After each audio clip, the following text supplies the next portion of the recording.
पारासोमपैथी channel के इस video में मैं डॉक्टर रामदेव लमोरिया आज आपके साथ बात करूंगा धातु रोग के बारे में कि धातु रोग क्या है, आप इसको सही तरीके से कैसे जान पाएंगे, इससे मिलती जुलती क्या क्या कंडीशन हो सकती है, यानी वास्तव में धातु रोग क्या है, इसकी पूरी जानकारी इस वीडियो में देंगे, तो इसको लास्ट तक जरूर देखें। सबसे पहले हम देखते हैं कि फ्रेंड्स, जाने अनजाने के अंदर बहुत सारे लोग ऐसे मान बैठते हैं कि हमारे को धातु रोग है और वो अलग अलग तरीके का ट्रीटमेंट स्टार्ट कर देते हैं। और कुछ ऐसे डॉक्टर्स या तथाकथित डॉक्टर्स होते हैं जो उनका ट्रीटमेंट स्टार्ट कर देते हैं, उनको डरा देते हैं और उनसे लंबे समय तक पैसा ऐंठते रहते हैं। उस कारण से उनके अंदर धीरे धीरे साइकोलॉजिकल ईडी डेवलप हो जाती है, यानी कि उनको दिमाग के अंदर ऐसा लगता है कि उनके अंदर नामर्दानगी आ गई है, उनका इरेक्शन धीरे धीरे खत्म होने लग जाता है। तो ये जो पेशेंट्स होते हैं, इनको अगर आप सही तरीके से सही राय नहीं मिलती है तो वो इन चीज़ों से ईडी की तरफ चले जाते हैं। तो ऐसी कंडीशन को सही तरीके से जानना ज़रूरी है, एक जेन्युइन कंसल्टेशन आपको बहुत ज़रूरी है। अगर आपको ऐसी समस्या है तो मैं आपको 1 बाय 1 क्लियर करूंगा कि कौन कौन सी समस्या आपको धातु रोग है या कौन सी नहीं है। तो ऐसे लोगों को हम भी अगर सलाह देते हैं तो वो नज़रअंदाज करते हैं, उसको समझते नहीं कि डॉक्टर साहब को तो पता ही नहीं है, जानकारी नहीं है, हम दूसरे डॉक्टर को दिखाते हैं और ऐसे डॉक्टरों के पास चले जाते हैं जो इनका मिसयूज करते हैं। अब बात करते हैं कि वास्तव में धातु रोग क्या, उससे संबंधित कंडीशंस क्या होती है। फ्रेंड्स, एक कंडीशन होती है कि यूरिन जब आप पास करते हैं तो वहाँ पर एक चिपचिपा सा पानी जैसा स्टिकी डिस्चार्ज होता है, जिसको लोग भी कई बार धातु रोग मान बैठते हैं।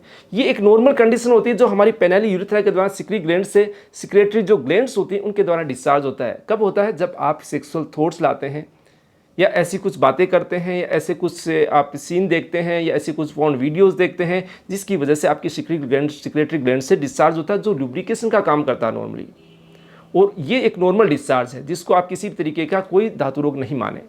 पहली कंडीशन क्लियर होगी। सेकंड कंडीशन पे आते हैं जिसका नाम है प्रोस्टेटूरिया, यानी जब आप यूरिन पास करने जाते हैं, यूरिन के लिए थोड़ा सा जोर लगाते हैं तो इस यूरिन के शुरुआत में कई बार सफ़ेद जैसा पदार्थ निकलता है, ये कई बार यूरिन के लास्ट में भी निकलता है। या फिर आप स्टूल पास करते हैं, उस पर जोर लगाते हैं तो आपके वाइट जैसा डिस्चार्ज होता है, तो उस कंडीशन को भी आप धातु रोग मान बैठते हैं। वो कंडीशन होती है प्रोस्टेटूरिया की, यानी कि प्रोस्टेट के अंदर आपका हल्का सा भी प्रेशर पड़ने की वजह से प्रोस्टेटिक डिस्चार्ज हो जाता है, जिसके अंदर किसी भी तरीके का स्पर्म नहीं होते हैं, वो केवल प्रोस्टेटिक डिस्चार्ज होता है। कारण कि हमारे जो सीमन होता है उसका मैक्सिमम पार्ट बनाता है प्रोस्टेट ग्लैंड, तो ये होता है प्रोस्टेटिक डिस्चार्ज।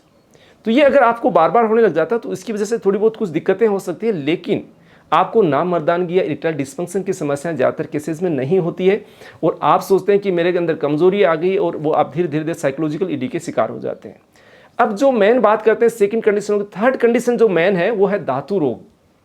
धातु रोग को आयुर्वेद के अंदर एक धातु माना गया है, सीमन स्पर्म को एक है वो धातु माना गया है, यानी कि उसका अगर आपकी बॉडी से क्षय होता है, लॉस होता है, तो आपके अंदर कुछ कंडीशंस डेवलप होने लग जाती है, वो सही में धातु रोग होता है।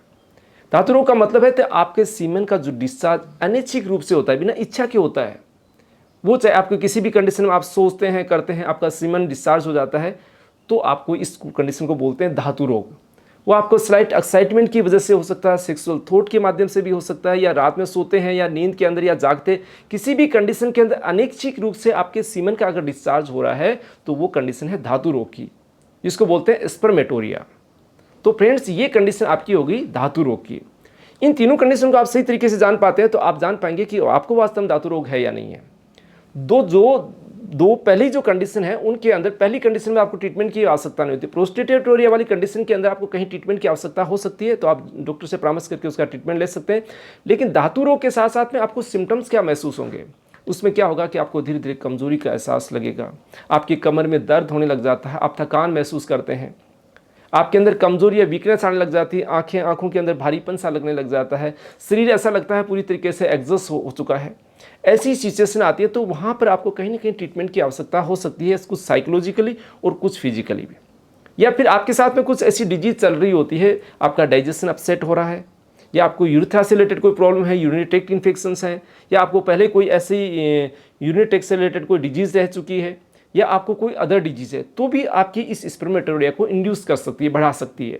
तो आप प्रॉपर तरीके से इन चीज़ों का ट्रीटमेंट लेके बहुत बड़ी कॉम्प्लिकेशन से बच सकते हैं। यानी इरेक्टाइल डिस्फंक्शन जो है, जिसको बोलते हैं नामर्दान की तरफ आप जा रहे हैं, तो उस चीज़ों से बचा जा सकता है। तो फ्रेंड्स, आपको भी ऐसी समस्या है तो आप अपने नज़दीकी डॉक्टर, क्वालिफाइड डॉक्टर से परामर्श करके ट्रीटमेंट लीजिएगा। अदरवाइज आप बहुत ज़्यादा इस कॉम्प्लिकेशंस में आके बहुत अलग तरीके का ट्रीटमेंट लेके वास्तव में आप इस चीज़ की ईडी के शिकार हो सकते हैं। अगर आप चाहते हैं हमारे से परामर्श करना तो दिए गए व्हाट्सएप नंबर के द्वारा अपॉइंटमेंट लेके कंसल्ट कर सकते हैं। फ्रेंड्स, ये जानकारी अच्छी लगी तो इसको लाइक कीजिए, शेयर कीजिए। चैनल को अभी तक सब्सक्राइब नहीं किया, सब्सक्राइब जरूर कीजिएगा। मिलते हैं नई जानकारी और नई वीडियोज़ के साथ। धन्यवाद फ्रेंड्स।